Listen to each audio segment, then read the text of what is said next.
التمسك بالأثر نجاه. സക്കാത്ത് എന്ന് വെച്ചാൽ എന്താ? സക്കാത്ത് എന്ന് വെച്ചാൽ എന്താ? എന്താണ് സക്കാത്ത് ഉത്തരത്തിൽ കൊടുക്കുന്നത്? ഹിയ ഹക്കുൻ വാജിബുൻ, അത് നിർബന്ധമായിട്ടുള്ള ബാധ്യതയാണ്. ഫി മാലിൻ ഖാസിൻ, ചില പ്രത്യേക സമ്പത്തുകളിൽ. ലി തായിഫത്തിൻ മഖ്സൂസ, ചില ആളുകൾക്ക് മാത്രം. ഫി വക്തിൻ മഖ്സൂസ്, ചില പ്രത്യേക സമയങ്ങളിൽ. എന്നുവെച്ചാൽ എല്ലാവർക്കും സക്കാത്ത് കൊടുക്കുക എന്നുള്ളത് നിർബന്ധമൊന്നുമല്ല. മുസ്ലിമായ എല്ലാവരും കൊടുക്കേണ്ട ആവശ്യമില്ല. സക്കാത്ത് നിർബന്ധമാകുന്ന ആളുകൾക്ക് അത് ചില നിബന്ധനകളുണ്ട്. ഉദാഹരണത്തിന് ചില സമ്പത്തുകൾ, ആ സമ്പത്തുകൾക്ക് ഒരു പ്രത്യേക അളവ്, ആ അളവിനേക്കാൾ കൂടുതലുള്ള ആളുകളാണ് എന്ത് ചെയ്യേണ്ടത്? സക്കാത്ത് കൊടുക്കേണ്ടത്. ഇപ്പോൾ ഉദാഹരണത്തിന് സ്വർണം, ഒരാളുടെ പക്കൽ 10.5 പവൻ, അതിനേക്കാൾ സ്വർണമുണ്ടെന്ന് വിചാരിക്കാം.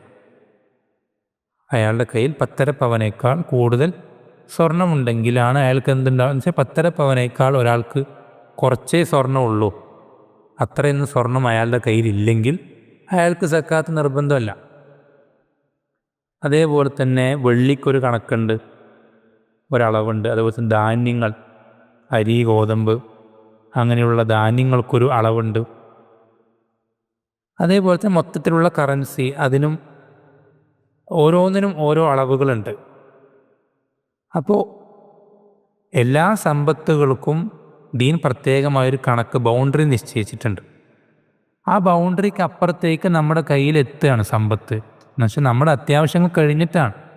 നമുക്ക് നമ്മുടെ അത്യാവശ്യങ്ങൾ, നമ്മുടെ സ്വന്തം വിഷയം, പേഴ്സണലായിട്ടുള്ള കാര്യങ്ങൾ, അതുപോലെ നമ്മുടെ കുടുംബത്തിനുള്ള അത്യാവശ്യങ്ങൾ, ഇതൊക്കെ കഴിഞ്ഞിട്ട് എക്സ്ട്രാ ഉള്ള പൈസ നമ്മൾക്ക് തന്നെ ഇവിടെ തികയുന്നില്ല, അതിൻ്റെ ഇടയിൽ കൊടുക്കൽ നിർബന്ധമൊന്നുമല്ല. കൊടുക്കേണ്ടവർക്ക് കൊടുക്കുക, പ്രതിഫലം കിട്ടുന്ന കാര്യം. പക്ഷെ അതല്ല സക്കാത്ത്. സക്കാത്ത് എന്ന് പറഞ്ഞാൽ നമ്മളുടെ ആവശ്യങ്ങൾ പൂർത്തിയായി.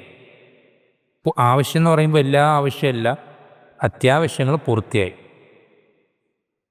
അതിനുശേഷം നമ്മുടെ കയ്യിൽ എന്തുണ്ട്? ഉള്ള സമ്പത്ത്. ആ സമ്പത്ത് ഈ ഒരു അളവിലേക്ക് എത്തുന്ന ആളുകൾക്ക് എന്ത് നിർബന്ധമാവുള്ളൂ? സക്കാത്ത് നിർബന്ധമാവുള്ളൂ. അതും ആ സമ്പത്ത് മുഴുവൻ കൊടുക്കണമെന്നൊന്നുമില്ല. അതിലെ ചെറിയൊരു ശതമാനം, 2.5% മാത്രം.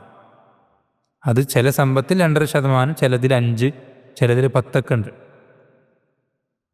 അപ്പോൾ ചെറിയൊരു അളവ് മാത്രമേ എന്ത് ചെയ്യേണ്ടതുള്ളൂ? അതിൽ നിന്ന് സക്കാത്തായിട്ട് കൊടുക്കേണ്ടതുള്ളൂ. അതിൻ്റെ വിശദാംശങ്ങൾ നമുക്ക് ഇവിടെ പറയുക പ്രാക്ടിക്കലല്ല, കാരണം അതിൽ കുറേ കണക്കുകളൊക്കെ വരുന്നുണ്ട്. ഇത്ര ഗ്രാം, ഇത്ര അളവ്, ആടാണെങ്കിൽ 40, ഒട്ടകമാണ്, അങ്ങനെ ഓരോന്നിനും ഓരോരോ കണക്കുകളും കൃത്യമായ വിശദാംശങ്ങൾ ദീനുൽ ഇസ്ലാം പഠിപ്പിച്ചു തന്നിട്ടുണ്ട്. അപ്പം അത് നമ്മൾ ശ്രദ്ധിക്കേണ്ടത്, സക്കാത്തിൻ്റെ പ്രാധാന്യം നമ്മൾ മനസ്സിലാക്കാൻ ഒറ്റൊരു കാര്യം മാത്രം ചിന്തിച്ചാൽ മതി.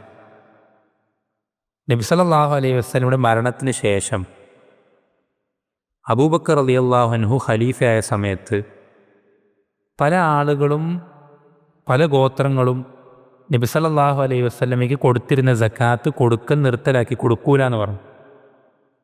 അബൂബക്കർ റളിയല്ലാഹു അൻഹു അവരോട് എന്ത് ചെയ്യണം? യുദ്ധം ചെയ്യാൻ തയ്യാറാവണം. അവർ നിസ്കരിക്കുന്നുണ്ട്, തൗഹീദുള്ള ആളുകളാണ്, ഈമാനുള്ള ആളുകളാണ്, നിസ്കരിക്കുന്നുണ്ട്, ബാക്കിയെല്ലാം ചെയ്യുന്നുണ്ട്. പക്ഷെ സക്കാത്ത് നബി സല്ലല്ലാഹു അലൈഹി വസല്ലം ഇക്കാലത്ത് കൊടുത്തിരുന്ന സക്കാത്ത് അവർ കൊടുക്കാൻ കൂട്ടാക്കുന്നില്ല, തയ്യാറാകുന്നില്ല.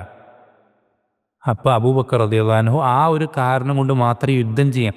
പക്ഷേ അത്രയും ദീനുൽ ഇസ്ലാമിൽ ഗൗരവമുള്ള വിഷയമാണ് സക്കാത്ത് എന്ന്. സക്കാത്ത് എന്നത് ദീനുൽ ഇസ്ലാമിൽ അത്രയും ഗൗരവമുള്ള വിഷയം. അപ്പോൾ സക്കാത്ത് കൊടുക്കാതിരിക്കുന്ന, അതിന് കഴിവുണ്ടായിട്ട് സമ്പത്ത് അത്രയും എത്തിയിട്ടും സക്കാത്ത് കൊടുക്കാതിരിക്കുന്ന ആളുകൾക്ക് ഖിയാമത്ത് നാളിൽ വളരെ ശക്തമായ ശിക്ഷ പഠിപ്പിക്കപ്പെട്ടിട്ടുണ്ട്, അല്ലേ? ഒരുപാട് കന്നുകാലികൾ ഉണ്ടായിട്ട് അതിന് സക്കാത്ത് കൊടുക്കാത്ത ആളുകൾ, ഈ കന്നുകാലി, സക്കാത്ത് കൊടുക്കാത്ത കന്നുകാലിനെ എന്ത് ചെയ്ത് അതിനെ തോളിൽ ചുമന്നിട്ടാണ് എന്ത് ചെയ്യുക? ഖിയാമത്ത് നാളിൽ വരിക. അതിന് തോളിൽ ചുമക്കുക എന്ന് പറഞ്ഞാൽ വളരെ പ്രയാസമുള്ള കാര്യം. പക്ഷെ അയാൾക്കതല്ലാതെ വേറെ നിവൃത്തിയില്ല. അയാൾ ആ രൂപത്തിൽ റബ്ബ് നിന്ദ്യനാക്കും പരലോകത്ത്. അതുപോലെ തന്നെ സ്വർണവും മറ്റ് നിധികളൊക്കെ ഇതേപോലെ ശേഖരിച്ചു വെച്ച ആളുകൾ അവരുടെ സ്വർണം ഉരുക്കിയിട്ട് എന്തു ചെയ്യും? അവരുടെ കഴുത്തിൽ ഒരു പാമ്പിൻ്റെ രൂപത്തിൽ ഇട്ട് കൊടുക്കപ്പെടും, കഴുത്തിലൊരു വളയം പോലെ. എന്നിട്ട് ഈ പാമ്പ് എന്തു ചെയ്യും? ഇവൻ്റെ ഇരു കവിളുകളിൽ മാറി മാറി കൊത്തിക്കൊണ്ടേയിരിക്കും. അങ്ങനെ ധാരാളം ശക്തമായ താക്കീതുകൾ സക്കാത്ത് കൊടുക്കാത്ത ആളുകളെ പറ്റി ഖുർആനിലും ഹദീസുകളൊക്കെ ധാരാളം വന്നിട്ടുണ്ട്. അപ്പം അത് വളരെയധികം ശ്രദ്ധിക്കേണ്ട ഗൗരവമുള്ള വിഷയം. സമ്പത്തുള്ള ആളുകൾ വളരെയധികം ശ്രദ്ധിക്കുക. സാമ്പത്തികമായി റബ്ബ് എളുപ്പം നിന്നിട്ടുള്ള ആളുകൾ ഗൗരവത്തിൽ തന്നെ എടുക്കുക. എന്തെങ്കിലും അങ്ങനെ സമ്പത്ത് എളുപ്പം കിട്ടിയിട്ട് സക്കാത്ത് കൊടുക്കാതെ പോകുന്ന വളരെ അപകടം പിടിച്ച ഒരു പ്രവർത്തനത്തിലേക്ക് നമ്മൾ ആയി പോകാതിരിക്കാൻ പ്രത്യേകം ശ്രദ്ധിക്കുക.